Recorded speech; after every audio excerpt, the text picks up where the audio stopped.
Hai guys, balik lagi sama gue Dika. Gimana kabarnya? Semoga kalian dan keluarga selalu sehat dan bahagia ya. Kali ini gue bakal nyeritain film The Green Inferno 2013. Mengisahkan sekelompok orang yang masuk ke pedalaman hutan Amazon dan harus menjadi budak bagi para suku kanibal di sana. Nah, gimana kisahnya? Langsung aja kita masuk ke ceritanya guys.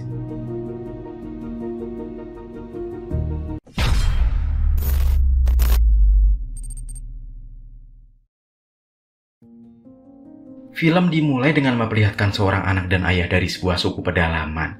Mereka berdua terlihat sedang mencari buah-buahan. Namun tiba-tiba mereka melihat banyak bulldozer sedang menebang pepohonan.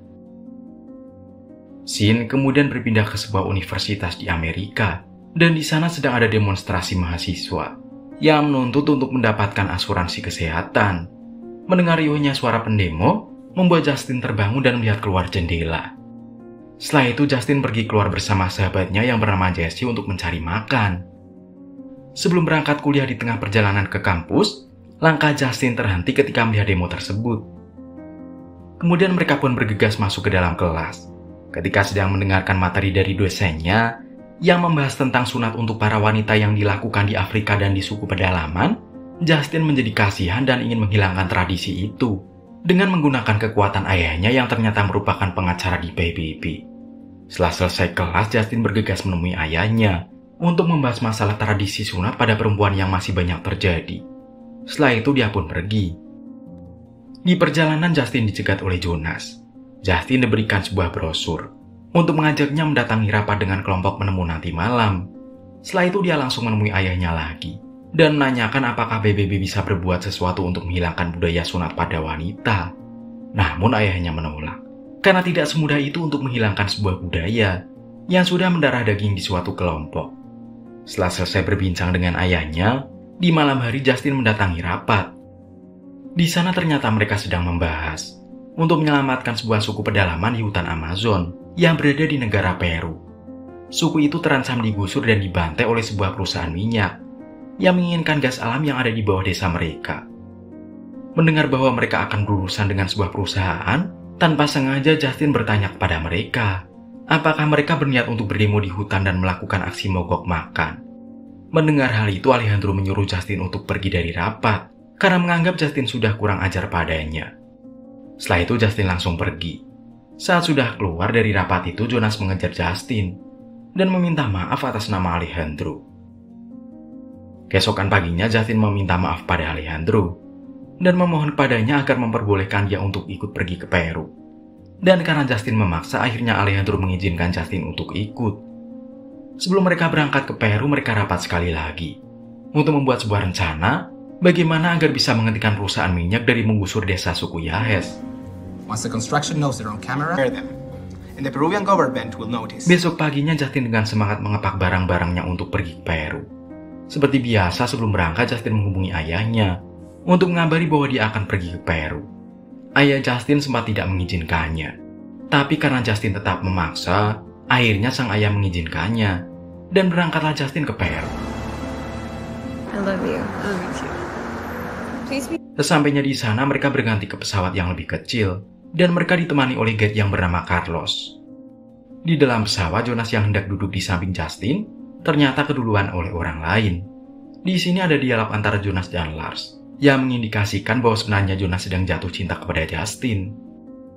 Kemudian Justin sendiri tidak suka melihat gerakan dari Carlos yang sangat mencurigakan karena mau membiayai semua kegiatan mereka. Dan singkat cerita, mereka sudah sampai di sebuah kota yang dekat dengan lokasi dari suku Yahes. Kemudian mereka naik becak motor untuk pergi ke restoran untuk makan siang. Dan tak lupa mereka pun bersenang-senang di sana, tanpa tahu apa yang sedang menanti mereka di pedalaman hutan Amazon nantinya. Setelah makan siang, mereka berangkat menuju ke sungai Amazon. Sesampainya di sana, mereka menaiki perahu. Untuk ke tempat lokasi mereka akan berdemo. Di tengah perjalanan, Lars dan juga Justin kebelet pipis, sehingga mereka berhenti sejenak. Mereka berdua pun pergi ke dalam hutan untuk kencing. Ketika Lars sedang kencing, tanpa dia sadari ada tarantula yang hampir menggigit otongnya. Dia pun langsung lari terbirit-birit dan ditertawakan oleh seluruh timnya.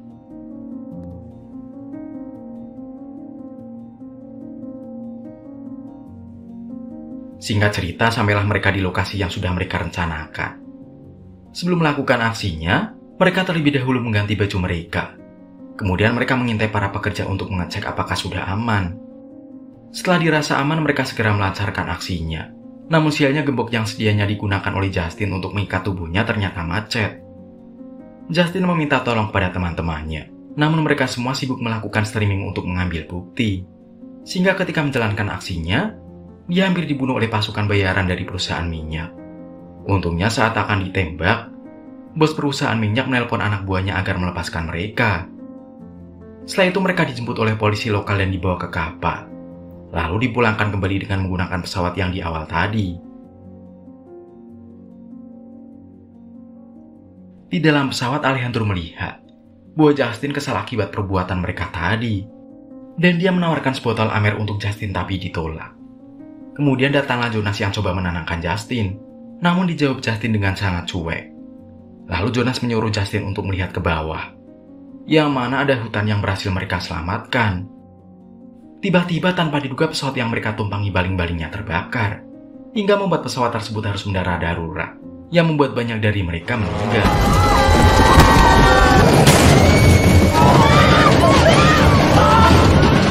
Seketika mereka pun segera keluar dari pesawat. Lalu tiba-tiba saat mereka istirahat, Karen melihat sekelebat bayangan orang yang membuatnya mengira mereka akan menolongnya. Dia berusaha mendekati bayangan itu. Namun bukannya pertolongan yang didapat, melainkan dia mendapatkan panah yang langsung tertancap ke tenggorokan Karen. Disusul dengan temannya yang langsung dihujani dengan panah untuk membius mereka. Mereka pun langsung tak sadarkan diri. Hingga ketika Justin sudah terbangun, ternyata mereka sudah diikat dan dibawa dengan perahu. Lalu sampailah mereka di sebuah desa. Dan ternyata desa itu adalah desa dari suku Yahes yang mereka tolong. Sialnya ternyata mereka ditangkap karena dikira musuh oleh mereka. Mereka dikerumuni oleh suku Yahes yang terlihat senang mereka sudah ditangkap. Desa Yahes terlihat sangat menakutkan. Mereka pun diarah ke tempat pemimpin dari suku Yahes yang memiliki kulit berwarna kuning. Sesampainya di tempat pemimpin suku Yahes, mereka seperti sedang diperiksa olehnya. Setelah diperiksa, mereka langsung dimasukkan ke sebuah kandang terkecuali Jonas. Dia tidak dimasukkan ke dalam kandang. Jonas yang sempoyongan diberikan minuman mengira mereka akan membebaskannya. Sehingga dia berterima kasih kepada mereka. Sampai akhirnya dia sadar bahwa dia sedang diposisikan terlentang untuk disantap oleh suku Yahes. Kemudian datanglah pemimpin suku yang tanpa basa-basi langsung mengeksekusi Jonas dan langsung dimakan olehnya. Disusul oleh anggota suku Yahes yang berwarna hitam, di mana sepertinya dia adalah seorang algojo. Tubuh Jonas pun langsung dipotong-potong layaknya hewan buruan. Dan terakhir bagian kelapanya dipotong oleh pemimpin suku Yahes. Setelah dipotong-potong, tubuh Jonas pun dimasak dan dijadikan pesta makan. Melihat itu, Justin dan teman-temannya langsung merasa ngeri. Saking ngerinya, Ami langsung mencret.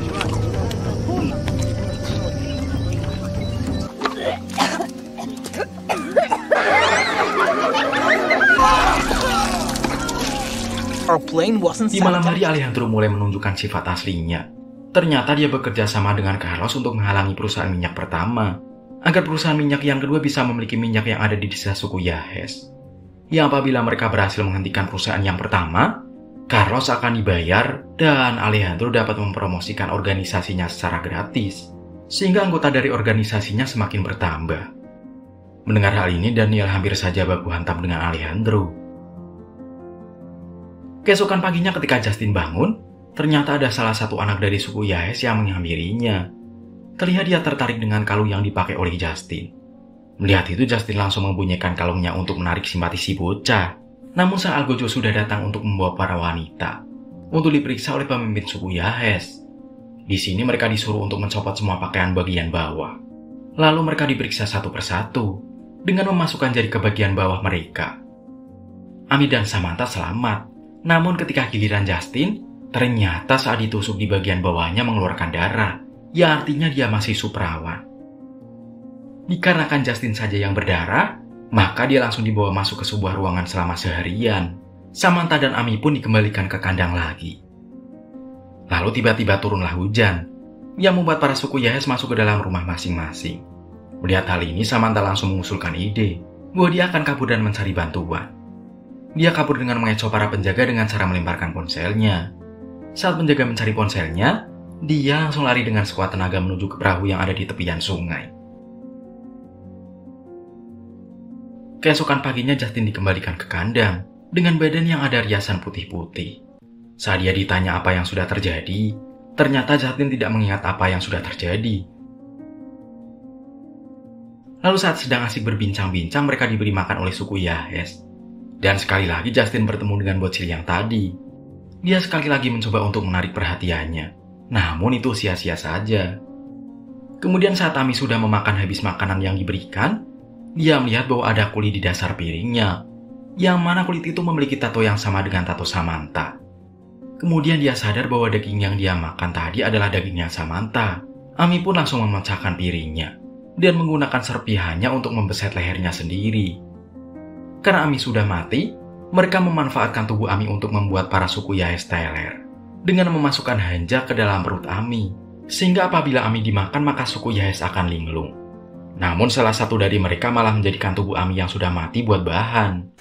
When your body's under stress, You're fucking psychotic. You sick fucking asshole!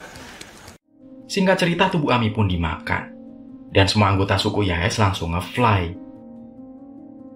Melihat kesempatan yang terbuka lebar, Justin, Daniels, dan Lars pun mencoba melarikan diri dan meninggalkan Alejandro sendiri.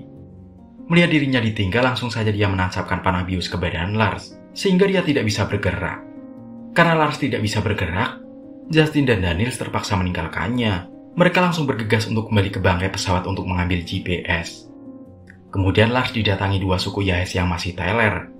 Mengetahui hal itu, Lars masih bersantai-santai saja dan bisa tertawa. Tapi mereka justru menggigit Lars hingga berdarah-darah dan memakan Lars hidup-hidup. Sementara itu Justin dan Daniel telah sampai. Di sana mereka kaget. Ternyata bangkai pesawat itu dijaga oleh suku Yahes. Jadi mereka harus mengendap-endap untuk mencari GPS-nya. Sialnya ketika mereka sudah mendapatkannya, GPS-nya malah kehabisan baterai. Dan kemudian tanpa mereka sadari mereka sudah dikepung. Mereka akhirnya dibawa kembali ke desa suku Yahes.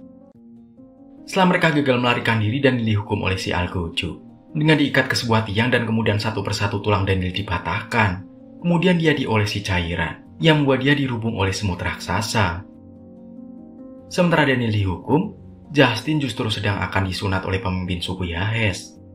Namun saat akan disunat, dari luar terdengar kegaduhan yang ternyata adalah salah satu anggota suku yang membawa kepala dari salah satu tentara bayaran perusahaan minyak kedua. Mengetahui bahwa hutan mereka kembali diusik, suku Yahes langsung pergi ke tempat para tentara bayaran berada untuk berperang dengan mereka dan menyisakan para anak kecil yang menjaga desa. Ketika orang yang menjaga Justin tengah lengah, datang si bocil untuk menyelamatkan Justin. Ternyata selama ini usaha yang dia lakukan untuk mendapatkan simpati dari bocil berhasil. Langsung saja dia menghabisi orang yang menjaganya. Melihat Daniel digantung dan tak berdaya, Justin berusaha membebaskannya. Namun Daniel tak mau dan menyuruh Justin untuk mengakhiri penderitaannya. Karena Justin tidak mampu melakukannya, maka bocil inilah yang akan melakukan eksekusinya. Setelah itu mereka langsung melarikan diri dan meninggalkan Alejandro yang meminta pertolongan. Di saat mereka kabur, ternyata mereka ketahuan. Namun si bocil menunjukkan jalan pintas menuju ke medan perangnya. Namun ketika melewati air terjun, dia bertemu dengan macan. Karena terdesak di depan ada macan, lalu di belakang ada suku Yahes yang siap menangkapnya, Justin langsung menerobos, dan beruntungnya dia tidak diserang oleh si macan. Sesampainya di sana, Justin melihat suku Yahes yang dibantai. Karena kasihan, dia berbohong bahwa dia sudah merekam pembantaian ini untuk memberikan waktu kepada para suku Yahes bisa kabur. Kemudian saat salah satu tentara bayaran melihat HP-nya Justin, ternyata HP-nya sudah rusak, sehingga dia langsung dibawa ke helikopter untuk dibawa menjauh dan diselamatkan. Namun saat Justin ditanya apakah masih ada temannya yang tertinggal, Justin bilang tidak ada, padahal Alejandro masih ada di kandang.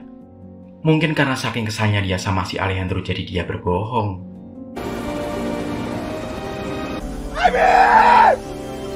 Beberapa hari kemudian, Justin sedang diwawancarai oleh ayahnya dan pihak berwajib. Dalam wawancara, Justin berbohong bahwa suku Yahes sudah tidak melakukan kanibalisme dan juga sudah menjadi suku yang baik. Dia mengatakan bahwa suku Yahes telah menyelamatkannya dan mengatakan bahwa semua temannya tewas dalam kecelakaan pesawat. Mungkin dia berbohong agar suku Yahes tetap ada atau tetap eksis di hutan Amazon. Kemudian di akhir cerita Justin dihubungi oleh adiknya Alejandro yang mengatakan bahwa dia melihat wajah kakaknya dari citra satelit. Kemudian film pun akhirnya tamat.